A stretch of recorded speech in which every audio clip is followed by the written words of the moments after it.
Hey, everybody. I am Effie Roth with Moody Radio and urbanpraiseradio.org. And my goodness, what can I say? First of all, how are you guys doing? I am so honored to be able to talk to Dr. Gary Hines, writer, producer, musician, clinician, music director of three-time Grammy Award-winning Sounds of Blackness. Gary, how are you doing? I am blessed through it all, and I'm always better when I see you, Queen F. Well, God bless you. I am so honored to talk to you. I know you work with some of everybody: Quincy Jones, Prince, Jimmy Jam and Terri Lewis, Aretha Franklin, Luther Vandross, Sting, Dolly Parton, Danny Glover, Jordan Yeah. Parks, Patti LaBelle, Johnny Gill, and probably far too many to count. But again, you performed all over the world, and Sounds of Blackness. You know, it's so interesting. I was playing your music a few days ago, put it like this: I was paying attention. You know how sometimes you sit down and you're listening to the station that you Right. program. But I'm like, this music is still relevant today. I mean, 30 years ago, and we're still crying the same message today. Your music, I feel like it has so much integrity. It speaks to the heartbeat and the pulse of the Black community. And Yes. again, we're still crying. And thank God for the music. Thank God it's here. But it was so Yeah. interesting. It caught my attention that we're still having the same hope that a change is going to come. We're still trying to be optimistic in spite of all the craziness that's going on. We're sick and tired of being sick and tired. So Yeah. it's just so much going on. But anyway, so let me let you talk. How are you doing? How are you doing? I am blessed through it all. And, we, this year, Sounds of Blackness in 2021, are celebrating our 50th anniversary. Yeah, Uh, 50 by years. the only by the yes, three elements to that equation, three components. Mhm. First and foremost, only by the grace of God. I ain't got a whole lot of sense, but I got enough to know that. Then secondly, by the dedication of over the years and with the current crew of amazing singers and musicians. A lot of times, and doesn't get the props that it should. And the third component, I throw back to you, Queen Effie, because there's a scripture that says, "How will they hear without a preacher?" Well, when it comes to music, how will they hear without a station, without a DJ, without an Effie? So we can make all the music we want, but if we don't have that support for the people to hear it, it won't happen. So we throw that right back to you and say, thank God for you. I am so thankful just to be here and just to have come in, the path of, an amazing mastermind like you. I mean, you really are. Thank you. And again, such a humble guy. I love that. And I really feel like, I was talking to Cece not long ago, who's also been in the business for a long time. But I was saying, I think humility plays such a huge part. Of course, you got to know the business. And I know Right. you've been around some of the best, and you are one of the best. But also I know humility plays a big part too. And so thank you for just, being a man that's humble and amazingly gifted. You know what I'm saying? Oh, thank you. Bless you, my sister. Thank Thank you. On behalf of Go ahead. Sure. I just saying thank you on behalf of Sounds of Blackness. Wow, but 50 years is a long time. It is. But anything, you know Yes. what I'm saying? So we want to talk about how you guys really kind of, let's just go back maybe a real quick synopsis, of how you guys got started. What's the genesis? I mean, you've given us so much, R&B, gospel, you're hot on the dance charts, you're hot on the club charts, you know what I'm saying? You're hot all over, and you've had such a longevity. When you started, did you intend to, was that your mission? Was that your intention to say like, okay, we want to, just be all over the place, and give people all this music, have all these records, all these hits? Was that your intention when you started? Okay, and I'll try to answer both questions in terms of our origin and in terms of was that our intention in one. Okay. Our origin, Effie, is my alma mater, Macalester College, right here in the Twin Cities. And in 1969, they embarked on an ambitious program to recruit students of color called EEO, educational opportunities, and they were successful with that. So on a campus of about 2,000, at one time there were almost 200 students of color, primarily African American. And one of the offshoots of that was the students themselves organized a lot of activities. There was a theater group, Black Arts Midwest. There was a political group, BLAC, the Black Liberation Affairs Committee. And there was this 50-voice choir called the McAllister College Black Voices. Well, fast forward to January of '71, and the original founder, Russell Knighton, a native of Beaumont, Texas, asked me on as director. And even back then, Effie, the vision God gave me with this group at the time, McAllister Black Voices, was to continue the tradition of people like Duke Ellington. Now, when I say that, that surprises a lot of people. But what too many people don't know, we hear Duke's name and we think of jazz, and we should. But too many people don't know, and I know that you do know, Duke wrote, recorded, and performed spirituals, gospel, hymns, anthem, blues. In other words, every sound of Blackness. He was a voice of the culture as much as he was a jazz giant. And so that we can't claim credit for that being the originators of that template, doing the music. And our professor, who was our mentor, Professor Mahmoud El Khati, who is the father of the great R&B artist Stokely. He was a professor on campus, and he encouraged us to be more than just a band, but to be a cultural speaking voice for Black America. And so those words stuck with us then, and they do now. Wow, that's amazing. You know, and thank you for reminding us about Duke Ellington, because most people do associate him with jazz. Exclusively, right. Exclusively with jazz, but he did it all.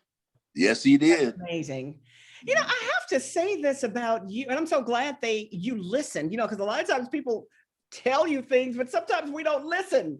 And you listened and took heed, and now look at where you are. You know, people know, say Sounds of Blackness, you know, people know who you are. You know what I'm saying? But you know, I really have to say, you were so young when you know, I mean, but seriously, but to think about all the talent you had when you started this in college. Yes. And so I guess my thought was, music just in your bones? Were you born knowing? Well, of course, I'm sure that is your purpose, but when did you know? When did you know that music is my calling? It's my passion. Probably very early on. Blessed to be the youngest son of the late, great Doris Hines, my mother, who was in her own right an internationally renowned jazz singer. She, you know, yes, she's, speaking of Duke, she sang for Duke and worked with Ella Fitzgerald, Maya Angelou, Sarah Vaughan, Nat King Cole.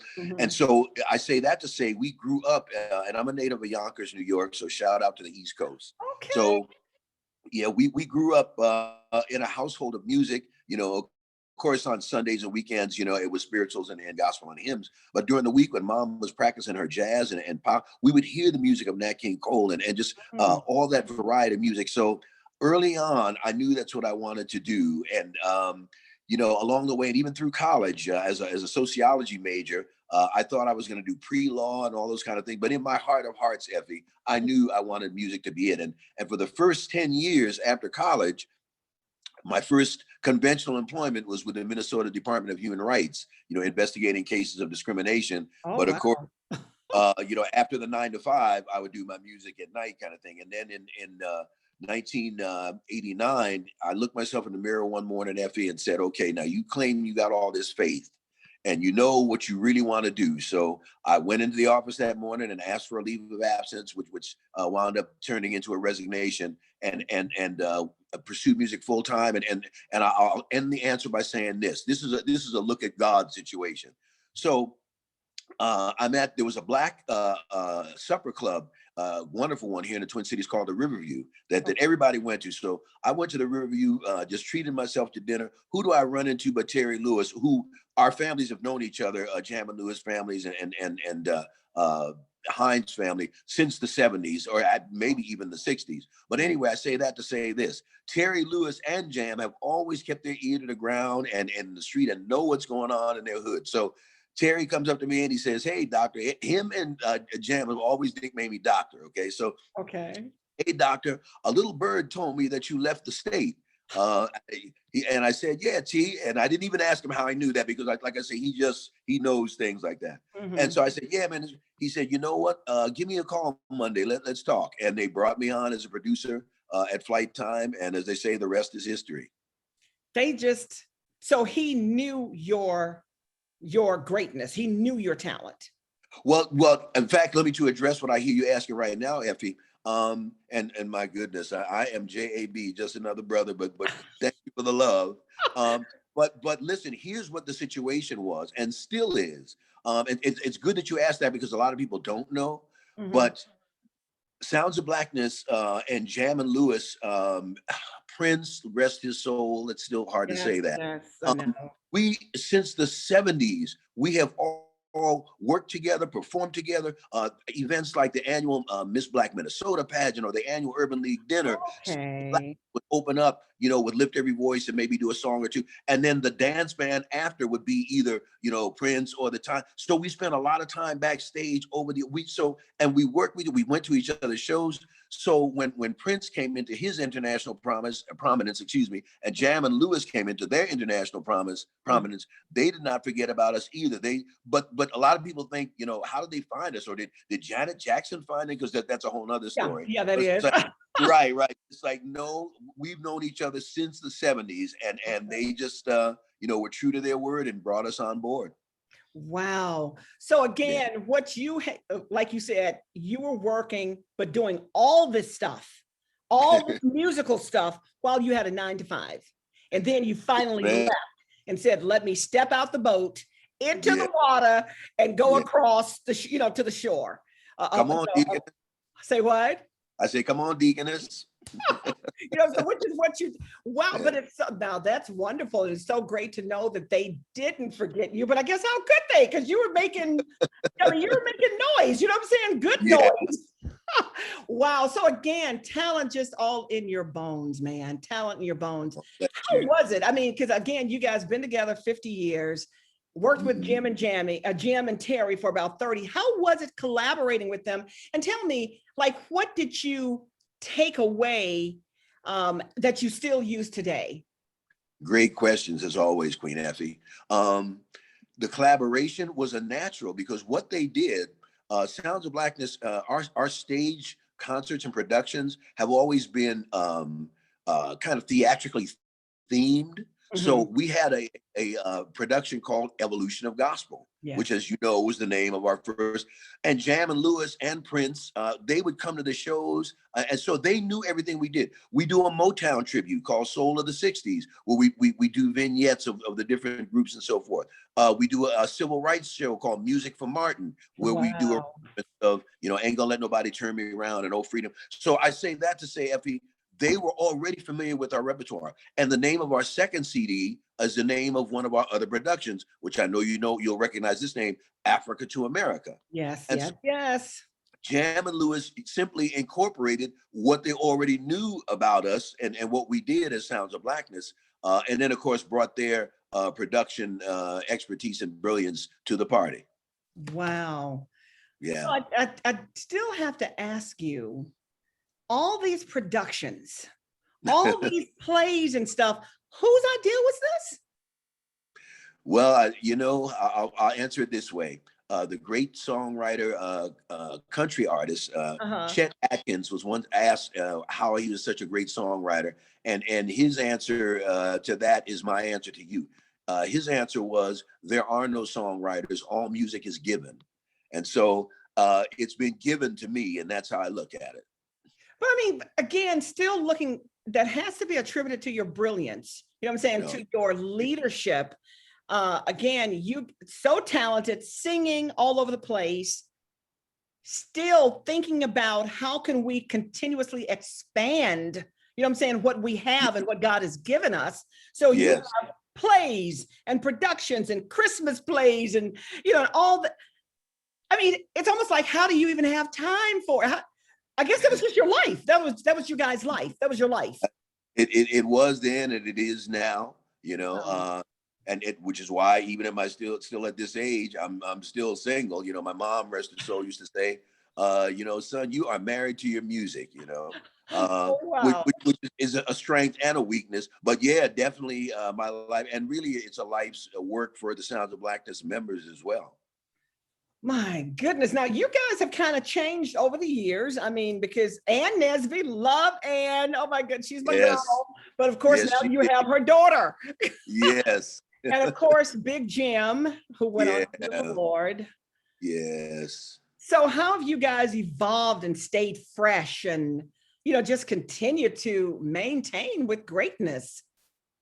Oh, bless you. At the risk of repetition, of course, first and foremost, only by the grace of God and the dedication of the members. But in terms of what you're really asking, the nuts and bolts of how we do that, is we keep our eye on the prize, Queen Effie, and the prize being not awards and all that, and those are tremendous blessings, and we're eternally grateful for them. But Yeah. the prize is our primary goal. We say, and we mean, is to glorify God by uplifting people of all backgrounds through Black music, and Oh, so that keeps us grounded. And so our music comes from the shores of Africa, from our sojourn here of over decades and centuries, through what's going on in the streets now. That's why we did Black Lives Matter as a single, and Royalty as a single. We yes. got it above you. You ain't no thug, you're royalty. And that's why we did Sick and Tired. So keeping our eye on the prize and our pulse on the community. And we live in the community. Right now, my apartment, I'm speaking to you from, people are like, oh, Grammy winner, you must have it like that. No, I'm in the hood and proud and going nowhere. But in fact, to emphasize that, and I'll wrap up the answer, Mm-hmm. Effie, Brother George Floyd was killed 5 blocks from where we rehearse. Oh no. Oh yeah, in the heart of the Southside Black community. In fact, we're going there today. There's a Black and Asian a unity solidarity rally, and we're going to just do a song or two to close that out. Oh, wow. On 38th in Chicago. But so I say we stay grounded and we keep our pulse on the heart of the community, because we are in the community and we are the community. Wow. 5 blocks away from where you're. 5 blocks away. Yes. When he was murdered on a Monday, and we're coming up on his 1-year anniversary, Lord have mercy. Yes, I know. Our vocal rehearsals are on Tuesdays and Fridays. They have been like forever. He was murdered on a Monday. And so that next Tuesday was when the first rallies happened. Thousands of people, the press down played it. White, Black, young, old, men, women, everybody there. We obviously I canceled rehearsal, and we just walked, because, like I say, 4 or 5 blocks down from us, because the Sabathani Community Center, where we rehearse at, is on 38th Street and 4th Avenue. And then it goes 4th, 3rd, 2nd, 1st, Chicago. So you see, it's just a few blocks walk down. Right.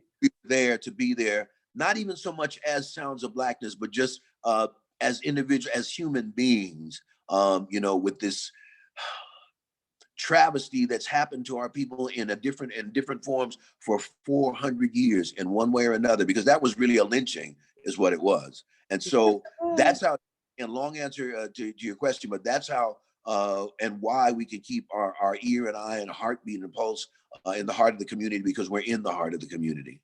Wow, man. I'm so sorry, again, for the family, for the Wright family, which and that's not far from you guys, right? No, not at all. Not at all. Oh my goodness. So much is happening, not just in Minnesota, but even though right now Minnesota seems to have the spotlight, but it's happening in Chicago. It's happening. It's happening everywhere. And God knows, can you imagine, Gary, if we didn't have these things? Can you imagine? I'm so glad you said that. I saw Will Smith's quote online on Facebook, and he said, racism is not increasing. We are just feeling it, That's exactly what's happening. Yep.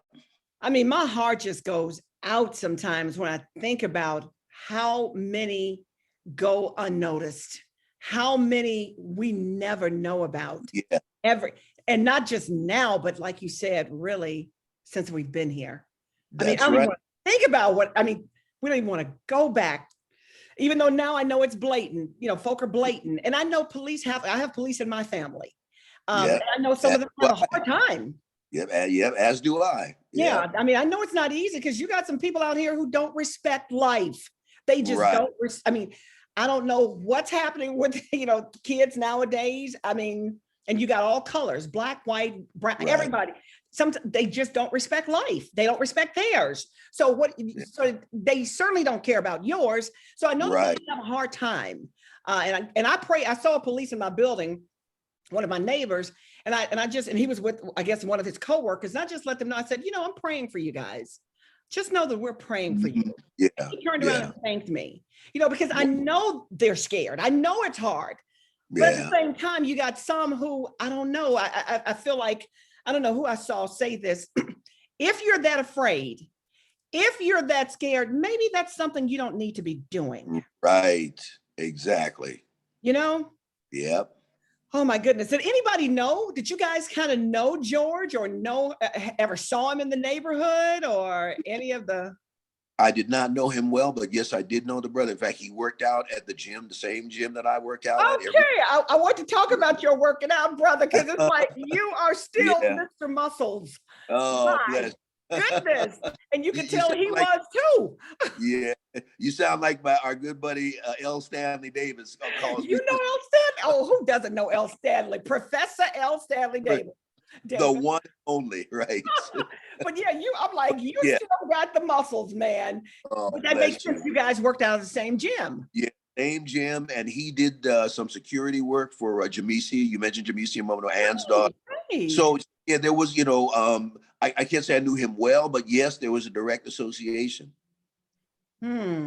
So he was not this monster. People are, of course, some of the meat or the defense and all these people are trying to make him be. Not at all. A gentle, mild-mannered, light-spirited, light-hearted brother. A gentleman. Despite his physique, really, and maybe even because of his physique, really mild-mannered and genteel. I guarantee you. Yeah. I think that's interesting because even some of the, and I know, people, we've kind of watched some of the case and, they were just saying how, I think the girlfriend said how when he first saw her, let's pray. He said, let's pray. Yes. It's like, who would think somebody, what I'm saying? It's like, most people don't just say, let's pray. Right. Say, let's go get something to eat or something, but right. Did that. I think that just makes, it's like, you never know a person's story, until. You never. Yeah. That's true. Well, I am just so glad that your music, speaks to what's happening now. And I think about one of my favorite songs. Let's just kind of go back and we'll come back to the Minnesota, but Optimistic, always been one of my favorite songs. I don't know if you remember Corey Cotton. You remember Corey Cotton? Of course. She's one emeritus member and from the Chicago area. Yes, she is. Yeah. But and I love her little part, when I found out it was her, I'm like, oh my goodness, that's Corey. But always been a favorite song. And I know you collaborated that. You co-wrote it with Jimmy and Terri, right? Yes. Now, how do you feel? How did you feel about the Optimistic Challenge that I think Chance the Rapper and some more doing a couple of years ago?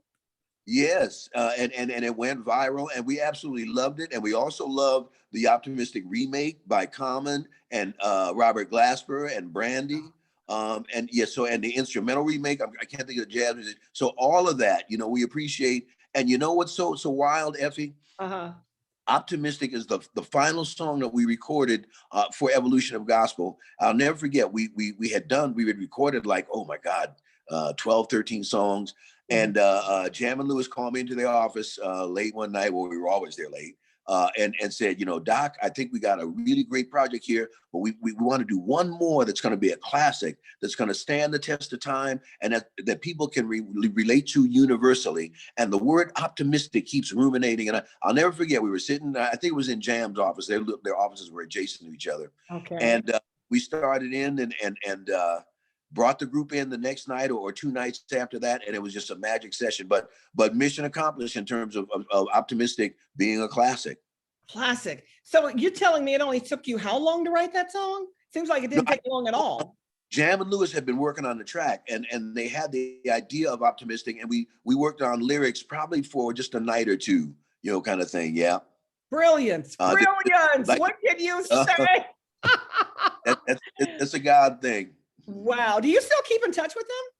Oh, absolutely. We're in touch probably weekly, either by text, Instagram, email, whatever kind of thing. And we just collaborate. We still do projects together with Ann as well. And I know Ann will want me to send you her love.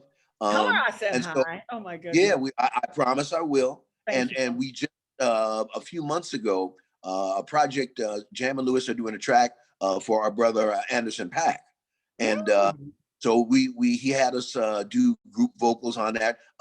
We did it while he was on by Zoom, and we recorded the vocals at a studio here in Minneapolis. And so yeah, we still collaborate and stay in touch as well. Okay, speaking of Anne, then I got another question though. Okay, great, amazing vocal, sweetheart. I mean, what can you say? Yes, Love her. And I know she's, not with you, but her daughter is, Jamisha. Jamesia. Jamicia. But do you think you guys will ever have a reunion, with Anne and some of the others? The answer is yes, and a two-part answer. So first of all, yes, absolutely. Okay. And we're looking, but for COVID, we would have already probably done a big reunion date all together this year, because like I say, 2020, this is our 50th anniversary. 50 years, yes. Yeah, so we've been just commemorating in different ways, and we'll continue throughout the year since we can't do one big one together. But that's part one. Part two of the answer, Effie, is we already have been doing reunions. So for example, we have done some live shows with Ann. Just year before last, when the Super Bowl was here, we did a outdoor concert in Minnesota in the winter for the Super Bowl, and it was called. And Big Jim, rest his soul, he came in for it as well. So it's I guess the short answer is it's an ongoing reunion, and we never stop. And it's Ann that originated the saying, once a sound, always a sound. Once a sound, always a sound. Yes, and that spread to some of our other great emeritus members, including, and a lot of people don't know that he started with sounds, Alexander O'Neal. I love him. Yes, when he they played him on GCI, and people are still playing him today. Yeah, when he moved to Minneapolis from Natchez, Mississippi, the first group he joined, and was Sounds of Blackness. In fact, I remember cutting his audition short because it's like, okay, this is clearly an exceptional. We can stop right now. You passed your. But no, he would be the first to tell you he was with Sounds for just about a year and a half before he went on then to at the time. Well, we know them as The Time, but of course they were called the Flight Time Band then. Mm-hmm. And then he went on solo. He did solo. Yeah, exactly. Right. Yeah. Which is where I kind of remember hearing his music. Always loved his voice. Oh, always loved it. And what's that song? It's a Christmas song. My Christmas Time. Oh, what is that song? I can't think of it. But anyway, it's just, I can't think of it. But anyway, I just love Alexander O'Neal. But okay, cool. So we talked about you guys being together 50 years. And yes. I love how, and a major congratulations, because again, people don't be together. I mean, families sometimes don't even talk for 50 years. But, but I love the fact that you're staying relevant. You're producing, you're still maintaining your contacts, whether it's Super Bowl, whether it's Jimmy Jam, Terri Lewis, Ann Nesby, you're still performing, you're still doing plays.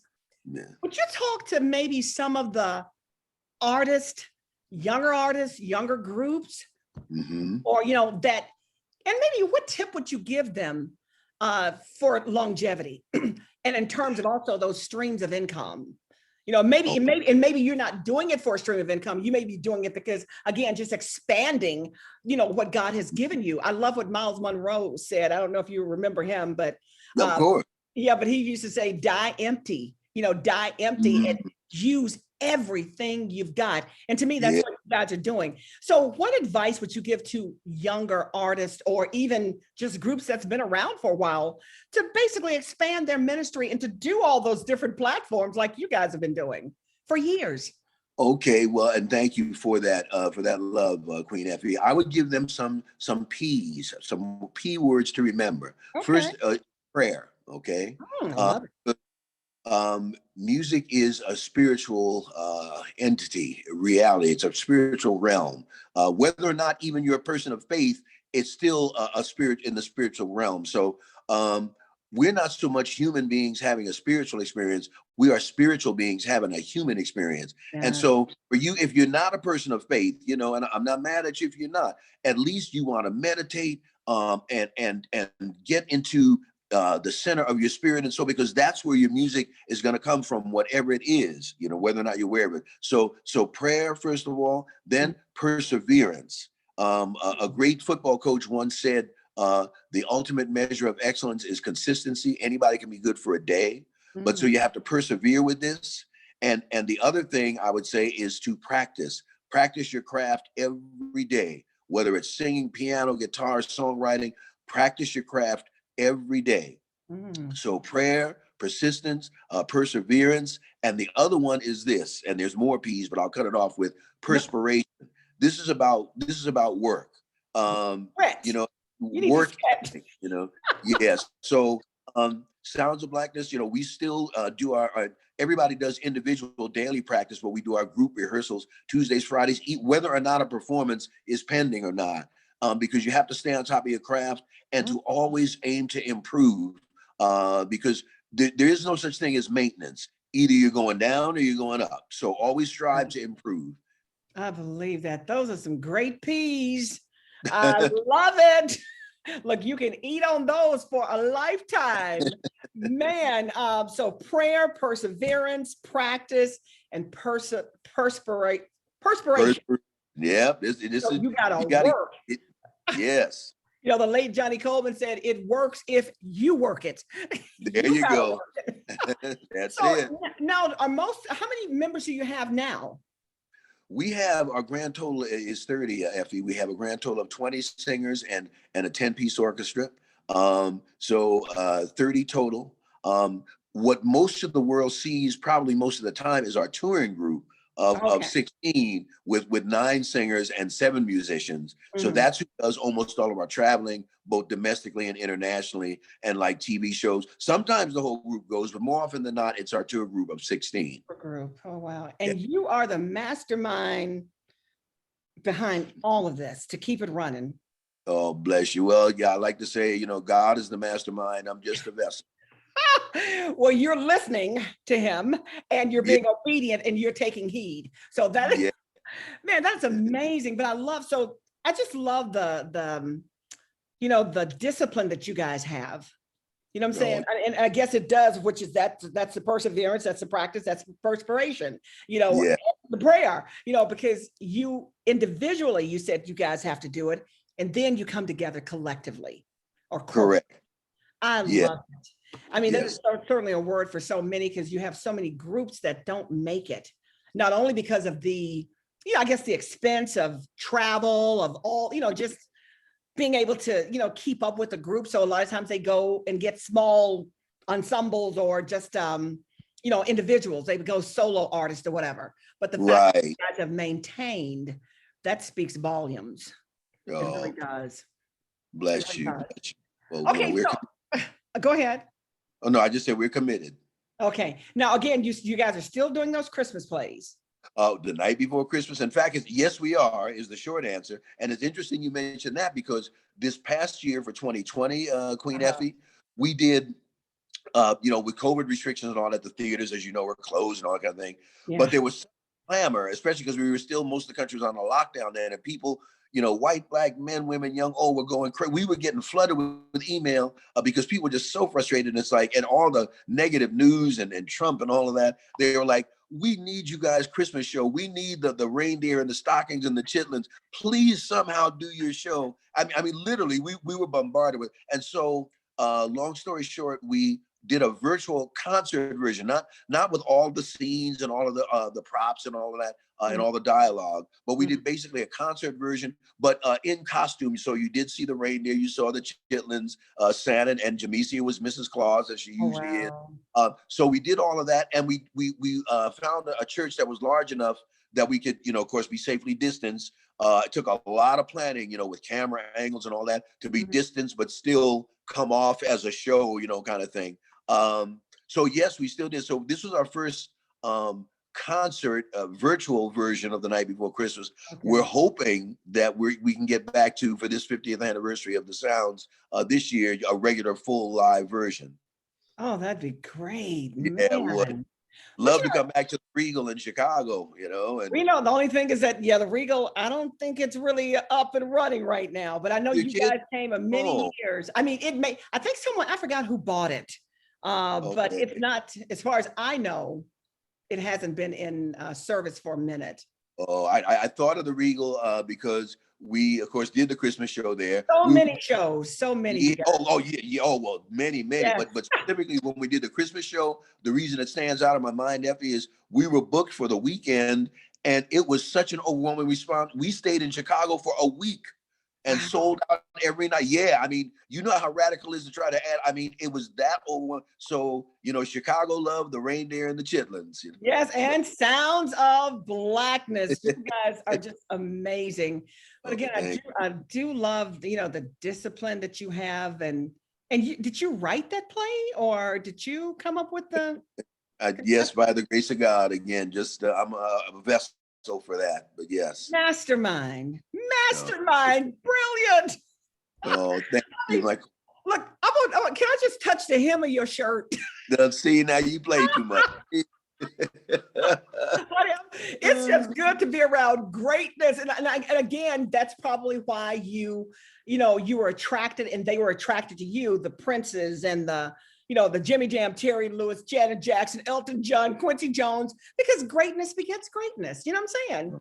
Bless you, I bless mean, you. and that's and I always say I'd say a couple of things.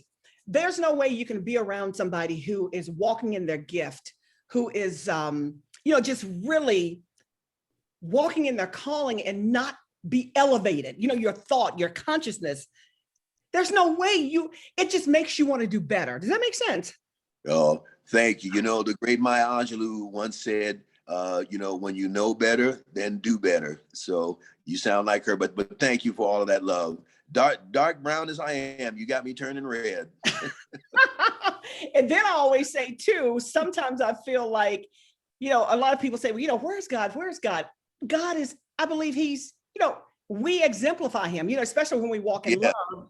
And yes. I sometimes say, if you want to see God, see a person walking in their gift and their talent. You know what I'm saying? And that's one of the many expressions. Of course, we know God is too, his magnificence is just, we can never explain it. We can never get the entire revelation of his glory. Never. Not in a billion lifetimes or zillion, whatever. But anyway, so thank you for walking in your gift. Thank you for using it. Thank you for still being relevant and still just blessing the world in so many ways that we'll never know, and then touching so many other generations. You know what I'm saying? You guys are intergenerational. Thank you for all of those blessed words, Queen Effie. But you got me caught on the last one when you said the generations for two reasons. One, a number of our current members are actually offspring of original members, so we kind of call it second Sounds of Blackness. But the other reason that word ruminated with me when you said it, Effie, was just a couple of weeks ago, right before the trial, there was a prayer vigil and rally for George Floyd's family at which church was it at? Greater Friendship Church here. And I say that to say this: there were several speakers, and of course, prayer and songs and all of that. But they had the youth speakers at the end, and repeatedly at the end, and it was not scripted.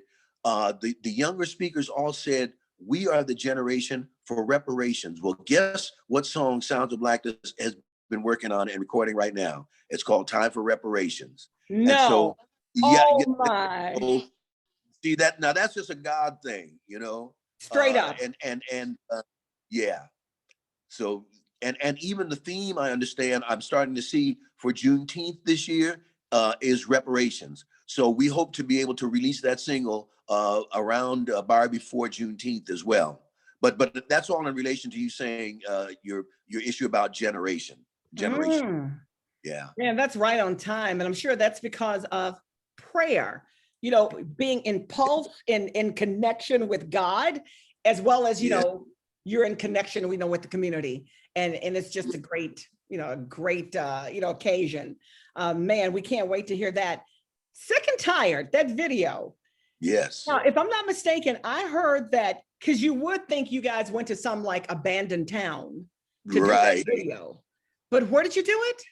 We did it right in the heart of the hood here. In fact, it's right across the street. It was in Minneapolis, St. Paul, the Twin Cities. For those of it, we call it because they're literally right. It's almost one big city, but it's right.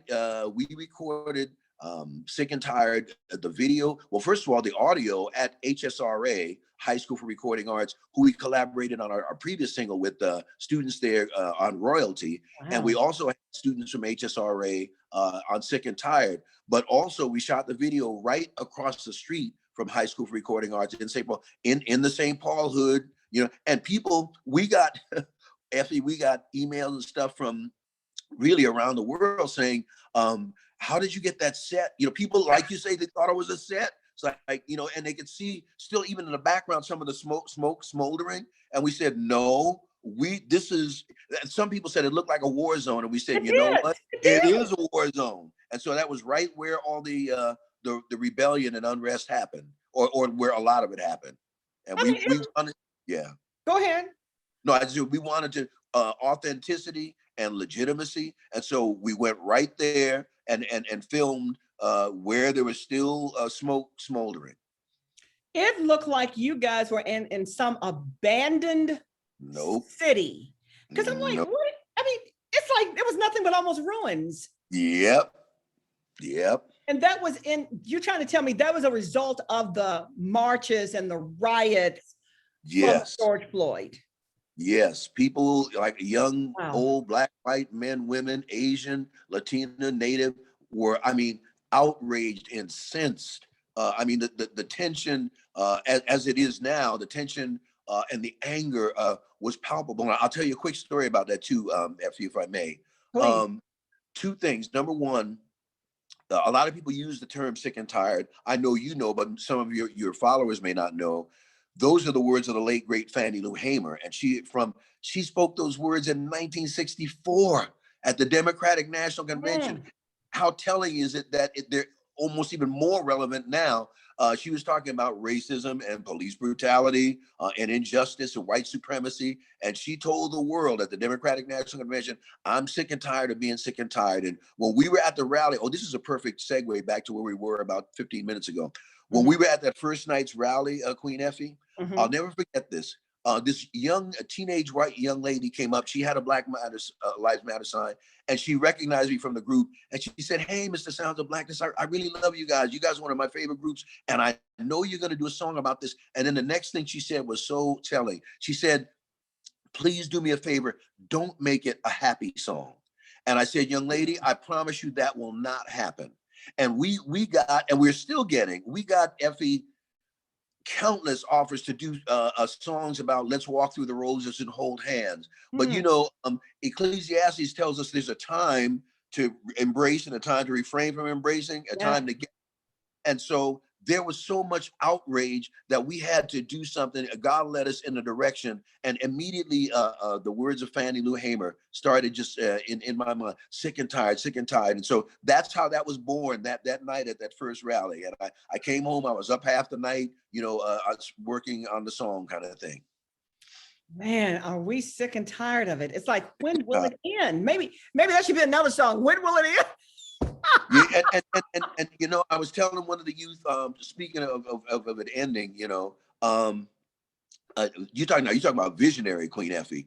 One of my favorite artists of all time, and I'm sure yours too, the late great Marvin Gaye. What's going on? It's been 50 years since What's Going On and Inner City Blues. And in Inner City Blues, one of my favorite lines, he says, "Crime is increasing, trigger happy policing." 50 years ago.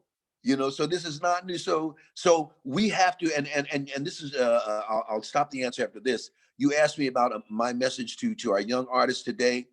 The other piece of this, and this may or may not be a P, but to be connected to our community. The Queen of Soul, God, we love her, we miss her, Aretha.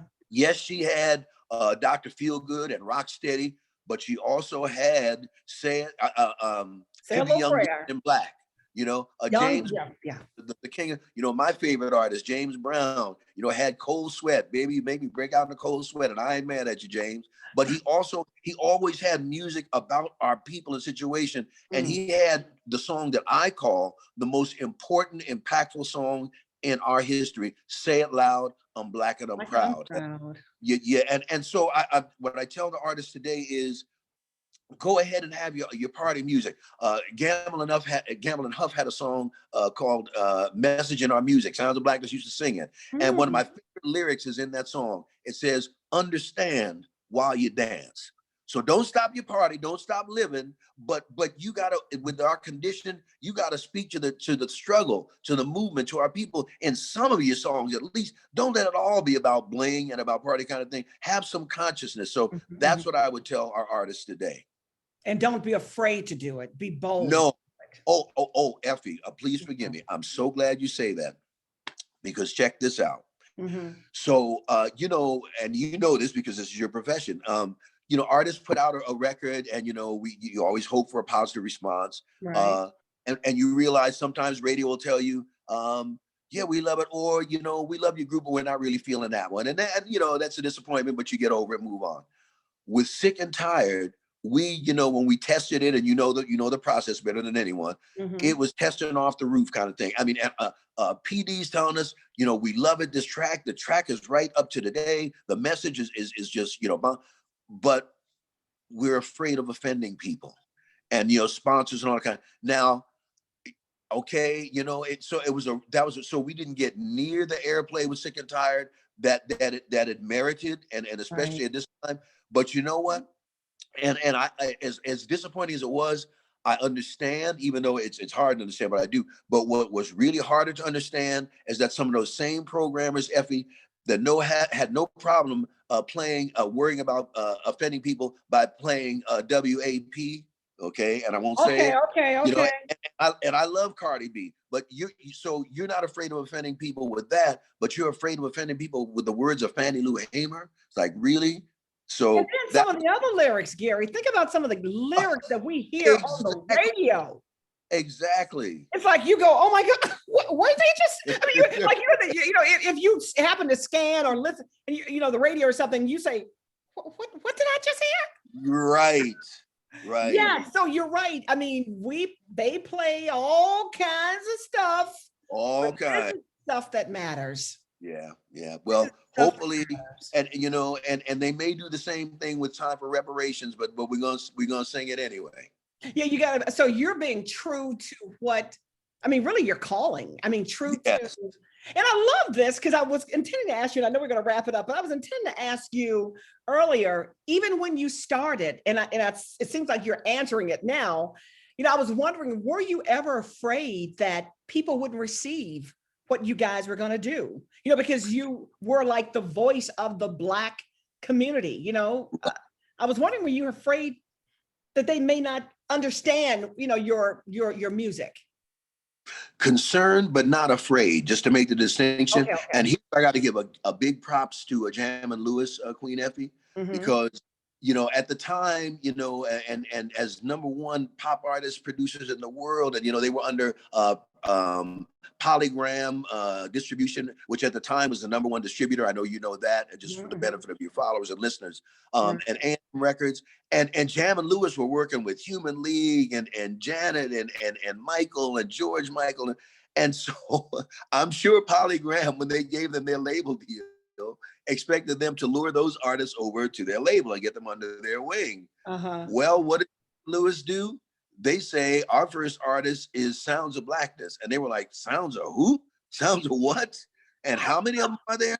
And isn't that name going to offend people? Jam and Lewis, and can they change their name to Sounds of Music? No.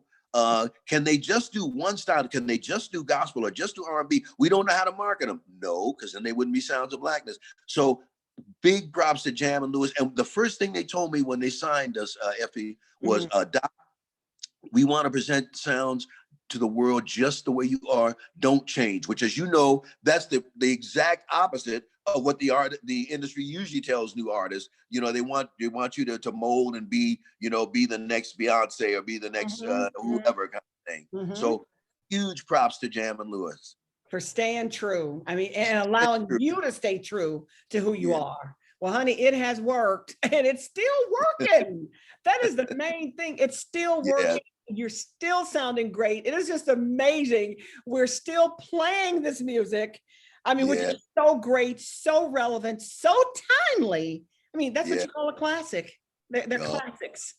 Bless you. Thank you, my queen. Thank you. Man, that's amazing. Okay, now real quick, let's get into Minnesota, Minneapolis. Yeah.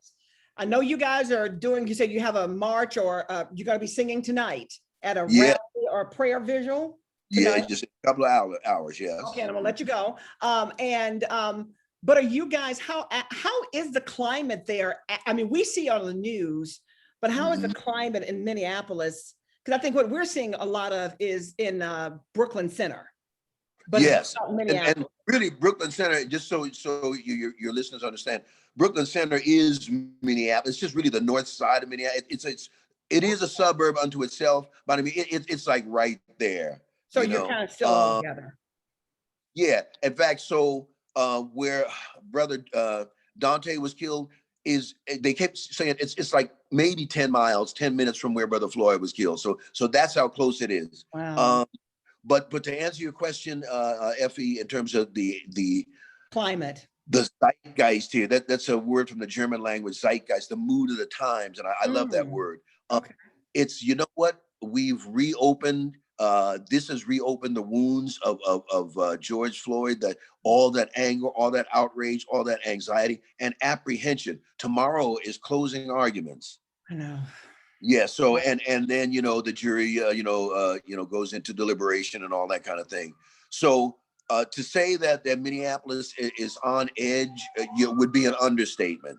Okay. There's still and I live right off of downtown. Like I said, I'm proud. I live in the hood. Right now, I don't know if you're in the background, there's helicopters over my apartment, kind of thing. I can hear that. So, they're in anticipation of what might happen. So a lot of anxiety, a lot of apprehension, a lot of outrage, especially now with brother Dante. It's sad, but you're saying it's everybody out marching, black, white. Yeah. Oh, absolutely. All Asian, absolutely. But you're going to be with Asians. It's going to be blacks and Asians tonight. Yeah. Tonight is Black Asian solidarity. We know about the recent and it's not so recent focus on hate crimes against Asian Pacific Islanders, and so this is a Black and Asian solidarity rally. Yes. But the main thing is to let people know it's not just African Americans marching. Everybody. Oh no, absolutely. Solidarity. Yeah, and these yes is the short answer. And Effie, every protest here in Minnesota, and as I've seen, even looking internationally, I mean, different cities and across the country, many of the in fact, sometimes, and it's here in Minnesota, the majority of the participants have been and are Caucasian. So and that's so it's truly universal. Yeah, I have seen that sometimes. Yes, it's so amazing. Sometimes we're looking at the news and you have to say, "Wait." You're right. I see so many of our white sisters and brothers out there. That's right. Yes. Oh my goodness. Yeah. And especially this younger generation. They're out there and they ain't playing and they're not backing down. Yeah, I know. And the only thing I hate though is sometimes too you have those outsiders, those agitators that come in when you guys are trying to actually march peacefully. Right. Exactly. They're out trying to burn up the city. Right. Burn up, different places. Yeah. So but there's people who are, or as Spike Lee is saying, would say, doing the right thing. Thank God for what you guys are doing. Again, Gary, it's such an honor to talk to you. The sounds, sounds of Blackness. You guys still got it going on. Sick and Tired, your latest. That's out now, but you're working on what? Time for Reparations? That's going to be out. Reparations, yes. And to let all your followers know that they can check out, if they haven't already, the Sick and Tired video on YouTube or on our website, soundsofblackness.org. And speaking of Jamisi, I don't know if I told you, she made her a video directorial debut. She directed Sick and Tired, and it has gotten rave reviews. So yeah, she's multi-talented. So she's just like her mama. Just yep. Wow, Ann Nesby. Oh my, wow, you've got a talented bunch. I mean, what can you say? But again, I know it speaks to your leadership, your musical genius. You know what I'm saying? Because bless you. Greatness. I mean, people can't help but want to be around greatness, and that's really what you are. Thank you. How do you stay looking so good? Let's talk 2 seconds about your exercise regimen. What do you do to stay like Mr. Universe? What do you do? Thank you for your kind words, my beautiful but nearsighted sister. No, honey, I'm looking at I can see from the neck up and from the shoulders. I mean, yeah. Okay. What do you do though? I mean, what you exercise how much a day? 2 hours? Just an hour. I do cardio and some weights every day. In fact, the first thing after prayer and sometimes during prayer is my cardio, and then I'll do some weights pretty much every morning. I did some before church this morning and get a shower and get on with the day. So, and of course, I vary it up and that kind of thing. Don't always eat perfectly, but do take vitamins, a lot of vitamins, drink a lot of water, eat right most of the time, the things that we know are good for us. But, don't be astonished if you see me having some pancakes or pizza every now and then, Okay. And I think that for a diet can do you more good than harm rather than never indulging in something. But that's just for me. I'm just curious. What do you do, about 100 push-ups? What about 100 push-ups? I bet you can do a plank for what, like 5 minutes, 10 minutes? Well, you know what? I'm not sure because I haven't had push-ups or planking in my routine for a while. But you know what? That would be a good variation. So at tomorrow's workout, I'll see what I got and I'll hit you back and I'll let you know. I bet you probably can do a plank for 10 minutes. I am not mad. Well, honey, thank you for whatever you're doing, and because it's working. It's working not only for you, but for your music, for the group. Again, Gary, thank you for being the mastermind and for giving us such great music that we have played and we will continue to play over the years in just about every format almost. Thank you for your friendship and love and support over these years. You must have started when you were like 3, speaking about how people look. So love you like gumbo. And that's a lot of love. Yeah, it's been, 30 years. I always say time flies, whether you're having fun or not. So you better have a good time. You better have a good time. So any closing words you want to say to the people about what's next? Just words of wisdom. You tell me, just any closing. Okay, yeah, we're working on a couple of singles. Like I said, Jamesia, speaking of Jamesia again, has got a great one called You're Gonna Win. So look for that. Look for Time for Reparations. And go to our website. We have just updated our website, soundsofblackness.org. And all of our social sites are just Sounds of Blackness. So whether it's Twitter, TikTok, Instagram, Facebook, leave us a message and we will hit you back. When you hear back from us, it won't be some machine or some intern. It'll be one of us, probably me, because we monitor them every day. And we'd love to be in touch with all of your wonderful followers. Man, that's amazing. Now, and you're on social media as well, Gary Hines? Oh, absolutely. Yep. So under either Sounds of Blackness and Gary Hines separately. So okay. Yeah, they're connected. So you can kill 2 birds. Wow, that's amazing. Gary Hines, again, musician, producer, director, music director, clinician. You still go around teaching universities, because I know they were talking about having you here, and I think that's still going on at one of the universities here in the Chicagoland area. And again, worked with so many people. Thank you. 3-time Grammy Award winner, Sounds of Blackness, and so many other awards that we probably can't even name. But thank you for everything you do. God bless you. Thank you for your time. And man, thank you. Thank you. God bless you. Gary Hines, everybody. Thank you, Queen Effie. We love you. Love you.